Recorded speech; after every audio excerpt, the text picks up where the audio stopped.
બરાબર. હવે આ જે સેન્સર છે એનો આજે ઉપર બતાવું. હવે એ બેટરનો કનેક્શન આમાંથી થાય છે. બરાબર.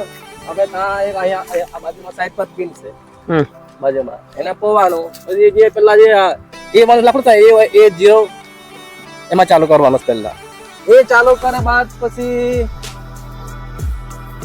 આને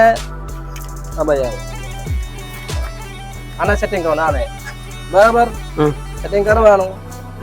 ટ્રેક્ટરમાં સેલ માં એટલે ગ્રીન લાઈટ અહીંયા બી પડી જાય સામે પડી જાય સાંજે લાઈટ ચાલુ છે ચાલુ છે લાઈટ બરાબર. હવે ધારો કે હવે આ મોટા ખાડો છે ગમે તે મોટા ખાડો છે હવે એને સેટિંગ કરીને પેલા જોવાનું પેલા ચારો ખોરાક કરાવવાનું આવે કે ખાડો ક્યાં છે કેમ તો આપણને ખબર પડે ને કે ખાડો ક્યાં છે બરાબર છે.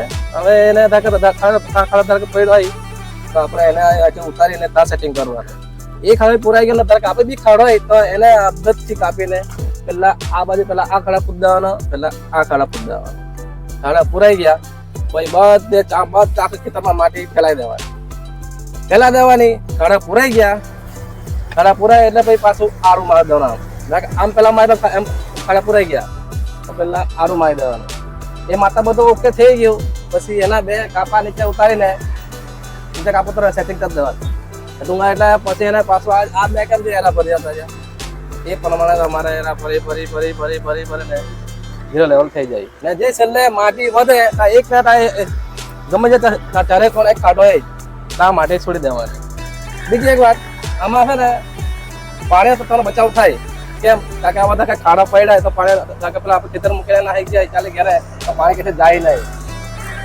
પેલા આપણે હેડી જે પેલા ઉપર કાઢ્યા કે નહીં ગાડીના પાણી ગઈ જાય તારી પછી વળીને પાછું વાયા કરીને ત્યાં સીધું આવે ત્યાંથી પાછું આખું ખેતર ફરી વળે.